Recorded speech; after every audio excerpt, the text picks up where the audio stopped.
Good morning to all મિત્રો, આજે આપણે vehicle maintenance and garage practice સબ્જેક્ટની અંદર chapter number 4 maintenance and overhauling of vehicle different system and its component, તેની અંદર છેલ્લા ઘણા સમયથી આપણે જે લેક્ચરની અંદર ટ્રબલ શૂટિંગ અલગ અલગ કમ્પોનન્ટ વિશે ચર્ચા કરી રહ્યા છીએ, જેમાં આજનો ટોપિક છે બેટરીની અંદર પ્રોબ્લેમ, કોઝિસ એન્ડ રેમેડીઝ, એટલે કે બેટરીની અંદર કયા કયા પ્રકારના પ્રોબ્લેમ થવાની સંભાવના છે, તેના માટેના કારણો અને તેને માટેના ઉપાયો. તો સૌથી પહેલા હવે ચર્ચા કરીએ આપણે જે ફર્સ્ટ પ્રોબ્લેમ જે છે તેના વિશે. પ્રોબ્લેમ આ પ્રમાણે છે: battery seem too weak or dead when attempting to start the engine. Battery જે છે તે એન્જિનને શરૂ કરવાના સમયે નબળી પડી જાય છે અથવા તો ડિસ્ચાર્જ થઈ જાય છે. કોઝિસ છે એ નીચે બે, અહીં આ જે આપણે ટેબલ જે છે તેમાં પ્રોબ્લેમ ઉપરની તરફ લખેલો છે. કોઝિસ પેલી બાજુ છે અને બીજી બાજુની તરફ એના રેમેડીઝ છે. કોઝિસમાં જોઈએ, battery has an incorrect size or rating of for vehicle. Battery જે છે તે વ્હીકલની અંદર જે ઉપયોગમાં જે બેટરી લીધેલી છે તે ખોટી સાઇઝની હોય અથવા તો ખોટા રેટિંગની હોય. Refer to the battery specification for the proper size and rating. Replace if an incorrect battery as required. તો સૌથી પહેલા જે બેટરીના સ્પેસિફિકેશન વ્હીકલ માટે છે તે માટે તેની સાઇઝ અને તેના રેટિંગ જે છે તે ચેક કરો, અને જો જરૂર જણાય કે ખોટી બેટરી ત્યાં એટેચ કરેલી, જોડેલી છે, કનેક્ટ કરેલી છે, તો તેને જરૂર જણાય તો રિપ્લેસ કરી દો. The battery is physically damage. Battery છે તે ફિઝિકલી રીતે ડેમેજ થઈ હોય તો inspect the battery for the loose terminal post or a crack or and leakage case. Replace the damaged battery as required. જો બેટરીની ફિઝિકલી ડેમેજ થયું હોય તો આવા કિસ્સામાં રેમેડીઝની અંદર એવું કહેવામાં આવે છે કે સૌથી પહેલા તેના પોઝિટિવ અને નેગેટિવ ટર્મિનલ ઉપર કનેક્શન જે છે તેને ચેક કરવાના. ત્યારબાદ બેટરીના કન્ટેનરમાં અથવા તો તેના કેસની અંદર કોઈ પણ ક્રેક પડેલી છે કે નહીં, અથવા તો બેટરીની અંદરથી તેનું ઇલેક્ટ્રોલાઇટ લીકેજ થાય છે કે નહીં તે ચેક કરવાનું, અને જો જરૂરી જણાય તો આવા કિસ્સામાં ડેમેજ બેટરીને રિપ્લેસ કરી દેવાની. Next is the battery terminal connection are loose or corroded. એટલે કે બેટરીના જે ટર્મિનલ છે, પોઝિટિવ અને નેગેટિવ ટર્મિનલ, તે બંને લૂઝ હોય અથવા તો તેની ઉપર કોરોઝન જામી ગયું, કાટાઈ ગયા હોય. તો રેમેડીઝ છે: refer two battery cable four the proper cable diagnosis and testing procedure. Clean and tight the battery terminal connection as required. સૌથી પહેલા બેટરી માટેના જે કેબલ છે તેને ચેક કરવાના. ત્યારબાદ તેના ટેસ્ટિંગ મુજબ ચેક કર્યા પછી જો તે લૂઝ જણાય તો તેને ટાઈટ કરવાના. આ ઉપરાંત જો બેટરીના ટર્મિનલ ઉપર કોરોઝન થયું હોય તો તેને સાફ કરી દેવાનું, અને ત્યાં પેટ્રોલિયમ જેલી છે તેને લગાવી દેવાની કે જેથી ટર્મિનલને કોરોઝન ના લાગે. The battery is discharge. Next one cause છે battery is discharge. Battery discharge થઈ ગઈ હોય તો determine the battery state of the charge. Refer to the standard procedure for the proper test procedure. Charge the faulty battery as required.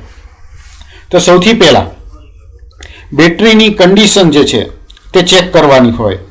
ત્યાર પછી યોગ્ય testing પ્રક્રિયા પ્રમાણે સ્ટાન્ડર્ડ પ્રોસિજરને ફોલો કરવાની, અને જો બેટરી ફોલ્ટી હોય અથવા તો ડિસ્ચાર્જ થઈ ગઈ હોય તો આવા કિસ્સામાં જરૂરી જણાય તો તેને ફરીથી ચાર્જ કરી દેવાની. નેક્સ્ટ આગળ કન્ટિન્યુ જોઈએ. The electrical system ignition of draw is excessive. એટલે કે electrical ignition system, ignition system જે ઇલેક્ટ્રિકલ સિસ્ટમનો એક ભાગ છે તે ડ્રો થઈ ગઈ હોય તો કે refer to the standard procedure for the proper test procedure. Repair the faulty electrical system as required. તો કે સૌથી પહેલા સ્ટાન્ડર્ડ પ્રોસિજર છે તેના માટેની પ્રક્રિયા, ટેસ્ટ પ્રક્રિયાને ફોલો કરવાની, અને રિફર કરવાની. અને જો ઇલેક્ટ્રિકલ સિસ્ટમની અંદર કોઈ ફોલ્ટ જણાતો હોય તો આવા કિસ્સામાં તેને રિપેર કરી દેવાનું. The battery is faulty, battery ખામીયુક્ત હોય અથવા તો બેટરી અંદર કોઈ ખામી હોય તો રેમેડીઝ છે determine the battery cranking capacity, refer to standard procedure for the test procedure, replace the faulty battery as required. તો કે સૌથી પહેલા બેટરીને આપણે એન્જિન ક્રેન્કિંગ કરવાની કેપેસિટી જે છે તે ચેક કરવાની, જોઈ લેવાની.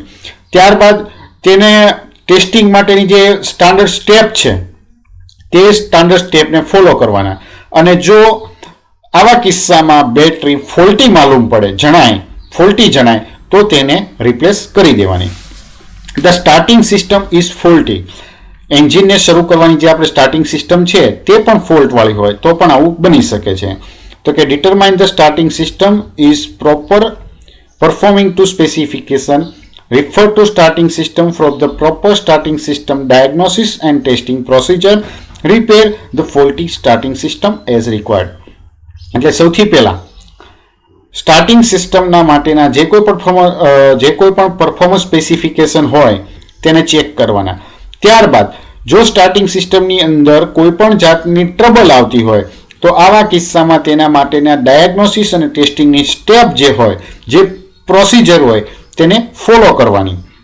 અને જો જરૂર જણાય સ્ટાર્ટિંગ સિસ્ટમમાં ફોલ્ટ હોય તો આવા કિસ્સામાં તેને રિપેર કરી દેવાનું. The charging system is faulty, એટલે કે બેટરીની જે ચાર્જિંગ સિસ્ટમ છે તે ફોલ્ટી હોય તો આવા કિસ્સામાં રેમેડીઝ આ પ્રમાણે છે. Determine the charging system is performing to the specification, refer charging system for the proper charging system diagnosis and testing procedure, repair the faulty charging system as required. તો રેમેડીઝની અંદર જોઈએ તો કે ચાર્જિંગ સિસ્ટમના જે પરફોર્મન્સ સ્પેસિફિકેશન જે છે તેને ધ્યાનમાં લઈ સૌથી પહેલા ચાર્જિંગ સિસ્ટમની અંદર કોઈ પણ જાતનો પ્રોબ્લેમ છે તો તેને ડાયગ્નોસ્ટિક્સ અને ટેસ્ટિંગ પ્રોસિજરને સ્ટેપ બાય સ્ટેપ ફોલો કરી અને ચેક કરો. અને જો અહીં ચાર્જિંગ સિસ્ટમ ખામીવાળી જણાય તો તેને જરૂર જણાય તો રિપેર કરી દેવી. નેક્સ્ટ ટ્રબલ છે the battery state of charge can not be maintain, એટલે કે બેટરી પોતાની ચાર્જિંગની સ્થિતિ જાળવી શકતું નથી. તો તેના માટેના કારણો જોઈ લઈએ અને તેના માટેના ઉપાય પણ જોઈ લઈએ. તો કે battery has an incorrect size or rating for the vehicle. પહેલાની જેમ જ બેટરી જે વ્હીકલમાં ફિટ કરવામાં આવી છે તે ખોટી સાઇઝની હોય અથવા તો ખોટા રેટિંગ મુજબની હોય. Refer to the battery specification for the proper specification, replace an incorrect battery as required. તો સૌથી પહેલા વ્હીકલ માટે જે બેટરીના સ્પેસિફિકેશન નક્કી કરેલા છે તે પ્રમાણે બેટરી છે કે નહીં તે ચેક કરી લેવાનું. અને જો જરૂર જણાય કે બેટરી ખોટી છે તો આવા કિસ્સામાં બેટરીને રિપ્લેસ કરી દેવાની. The battery terminal connection are loose or corroded, એટલે કે બેટરીના ટર્મિનલના કનેક્શન લૂઝ થઈ ગયા હોય અથવા તો તેની ઉપર કાંટ લાગેલો હોય તો કે refer to the battery cable four the proper cable diagnosis and testing procedure, clean and tight the battery terminal connection as required. તો કે સૌથી પહેલા બેટરીના કેબલની જે ડાયગ્નોસિસ અને ટેસ્ટિંગ પ્રોસિજર પ્રમાણે ચેક કરવાના, વેરીફાઈ કરી લેવાના. જો તે લૂઝ હોય તો તેને પૂરતા ટાઈટ કરી દેવાના ટર્મિનલને. અને જો કોરોડેડ કન્ડિશનમાં હોય, ઉપર કોરોઝન કાંટ લાગેલો હોય તો આવા કિસ્સામાં તેને સાફ કરી દેવાના અને ત્યાર પછી તેના કનેક્શનને યોગ્ય કરી દેવાના. The generator drive belt is sleeping, બેટરીની ચાર્જિંગ માટેનું આપણે જે જનરેટર ડિવાઇસ લગાડેલું છે અથવા તો ઓલ્ટરનેટર લગાડેલું હોય તો તેને ચલાવવા માટે જે તેને ડ્રાઈવ આપવા માટે બેલ્ટ જે અટેચ કરવામાં આવેલો જોડેલો હોય તે સ્લીપ થતો હોય તો કે refer to the cooling system for the proper accessories drive belt diagnosis and testing procedure, replace or adjust the faulty generator drive belt as required. તો કે સૌથી પહેલાં કુલિંગ સિસ્ટમની મદદથી જે પુલીની સાથે જનરેટરને ફેરવવા માટે જે જોડાણ કરેલું હોય એસેસરી જે ડ્રાઈવ જે છે તો તેના માટે ડાયગ્નોસિસ અને ટેસ્ટિંગની પ્રોસિજરને આપણે ફોલો કરવાની, રિફર કરવાની. અને જો ફોલ્ટી જનરેટર ડ્રાઈવ બેલ્ટ હોય, જનરેટરનો ડ્રાઈવ બેલ્ટ ફોલ્ટી હોય, ખરાબ થઈ ગયો હોય, તો આવા કિસ્સામાં તેને રિપ્લેસ કરી દેવાનો. અને જો એડજસ્ટમેન્ટ લૂઝ થઈ ગયું હોય તો તેને ટાઈટ કરી દેવાનું. The electrical system ignition of draw is excessive, એટલે કે ઇલેક્ટ્રિકલ સિસ્ટમમાં ઇગ્નિશન ઓફ ડ્રો જે છે તે વધારે હોય. તો કે refer the standard procedure for the proper test process, repair the faulty electrical system as required. તો સૌથી પહેલાં અહીં સ્ટાન્ડર્ડ સ્ટેપ પ્રોસિજર જે છે તેને આપણે ફોલો કરવાની, અને જો ઇલેક્ટ્રિકલ સિસ્ટમની અંદર કોઈ પણ પ્રકારની ખામી જણાય તો આવા કિસ્સામાં તેનું રિપેરિંગ કરી દેવાનું. આગળ જોઈએ, the battery is faulty, battery જ ખરાબ થઈ ગઈ હોય. Determine the battery cracking capacity, refer to the standard procedure for the proper test procedure, replace the faulty battery as required. તો સૌથી પહેલાં અહીં બેટરીની ક્રેન્કિંગ કેપેસિટી જે છે તે નક્કી કરવાની, ચેક કરી લેવાની. ત્યારબાદ સ્ટાન્ડર્ડ સ્ટેપ જે છે પ્રોસેસ માટેના તે જોઈ લેવાના, અને જો બેટરી ફોલ્ટી જણાતી હોય તો આવા કિસ્સામાં તેને રિપ્લેસ કરી દેવાની. નેક્સ્ટ કોર્સ છે the starting system is faulty. જે એન્જિન ક્રેકિંગની માટે જે સ્ટાર્ટિંગ સિસ્ટમ છે તે બરાબર કામ ન કરતી હોય અથવા તો ફોલ્ટી હોય. તો determine if the starting system is perform to the specification, refer two starting system for the proper starting system diagnosis and testing procedure, repair the faulty starting system as required. તો કે સૌથી પહેલાં starting સિસ્ટમના specification, performance specification જે છે તે નક્કી કરી દેવાના. ત્યારબાદ સ્ટાર્ટિંગ સિસ્ટમને માટે જે પ્રોપર ડાયગ્નોસિસ અને ટેસ્ટિંગની પ્રોસેસ છે તેને ફોલો કરવાની, રિફર કરવાની. અને જો સ્ટાર્ટિંગ સિસ્ટમની અંદર જો કોઈ પણ પ્રકારની ખામી જરૂરી જણાતી હોય તો આવા કિસ્સામાં તેનું પૂરતું રિપેરિંગ કરી દેવાનું. The charging system is faulty, એટલે કે ચાર્જિંગ સિસ્ટમ જે બેટરી ચાર્જિંગની સિસ્ટમ જે છે તેમાં ખામી હોય. Determine the charging system is performing to the specification. Refer to charging system for the proper charging system diagnosis and testing procedure. Repair the faulty charging system as required. સૌથી પહેલા charging સિસ્ટમના જે performance specification જે છે તે નક્કી કરી લેવાના, અને ત્યારબાદ તેના માટેના જે ડાયગ્નોસિસ અને ટેસ્ટિંગની પ્રોસિજર છે ચાર્જિંગ સિસ્ટમ માટેની તેને ચેક જોઈ લેવાના. અને જો આ ચેકિંગ દરમિયાન ચાર્જિંગ સિસ્ટમની અંદર કોઈ પણ જાતનો ફોલ્ટ માલુમ પડતો હોય તો આવા કિસ્સામાં તેનું જરૂરી રિપેરિંગ કાર્ય જે છે તે પૂરું કરી દેવાનું.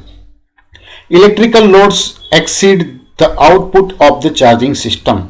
ચાર્જિંગ સિસ્ટમના આઉટપુટ કરતાં ઇલેક્ટ્રિકલ લોડ વધારે હોય તો inspect the vehicle for the after market electrical equipment with might cause the electrical load, excessive electrical load. એટલે કે આફ્ટર માર્કેટ જે છે તે ઇલેક્ટ્રિકલ ઇક્વિપમેન્ટ માટે વ્હીકલને ઇન્સ્પેક્ટ કર્યા પછી વધારે જે એક્સેસિવ લોડ જે છે તે એનું કારણ બનતું હોય છે. એટલે કે આપણે જે અલગ અલગ પ્રકારની સિસ્ટમ વ્હીકલની અંદર લગાડેલી હોય તો આ કિસ્સામાં બેટરીનો પાવર જે છે ત્યાં ખર્ચ થતો જાય અને તેને પરિણામે બેટરીની કન્ડિશન જે છે તે યોગ્ય રીતે આપણે મેન્ટેન કરી શકતા નથી. એટલે કે ઇલેક્ટ્રિકલ લોડ જે છે તે વધી જવાને કારણે પણ આવું થતું હોય છે. Slow driving or prolong idling with the high amperage draw system is use. એટલે કે જ્યારે લાંબા સમય સુધી વ્હીકલ આઇડલિંગ હોય અથવા તો સ્લો ડ્રાઇવિંગ કરતા હોઈએ તો આવા સમયે હાઈ એમ્પિયર ડ્રો સિસ્ટમ જે છે તે ઉપયોગમાં આવી ગઈ હોય તો advice the vehicle operator as required. જરૂરી જણાય તો આવા કિસ્સામાં વ્હીકલના જે ઓપરેટર હોય તો તેની સલાહ લેવી અને જે કોઈ પણ તેમાં પ્રોબ્લેમ હોય તો તેને દૂર કરવાનો પ્રયત્ન કરવો જોઈએ. નેક્સ્ટ ટ્રબલ છે the battery will not accept a charge. Battery charging કરવાની સ્થિતિ જાળવતું નથી અથવા તો બેટરી પોતે ચાર્જ થઈ શકતી નથી. તો કારણ છે the battery is faulty, battery ખરાબ છે. refer to the standard procedure for the proper battery charging the faulty battery as procedure charge or required or replace. સૌથી પહેલા બેટરી માટેના જે સ્ટાન્ડર્ડ પ્રોસિજર છે ચેક માટેના ચાર્જિંગ માટેના તેને ચેક કરી દેવાના, જોઈ લેવાના. ત્યારબાદ ફોલ્ટી બેટરીને કઈ રીતે ડાયગ્નોસ કરવાના છે તે પણ જોઈ લેવાનું. અને જો આવા કિસ્સામાં આપણને એવું માલુમ પડે કે બેટરી જે છે તે રિપ્લેસ જ કરવી પડશે તો આવા કિસ્સામાં રિપ્લેસ કરી દેવાની. નહીંતર બેટરી જો ચાર્જિંગ કન્ડિશન પછી આપણે ઉપયોગ કરી શકતા હોઈએ તો તેને ચાર્જ કરીને ઉપયોગમાં લઈ શકીએ છીએ. તો મિત્રો આજના લેક્ચરમાં આપણે અહીં સુધી રાખીશું. નેક્સ્ટ લેક્ચરની અંદર આપણે ચર્ચા કરીશું બ્રેક સિસ્ટમની અંદર પ્રોબ્લેમ જે કોઈ પણ આવે છે તો તેના વિશે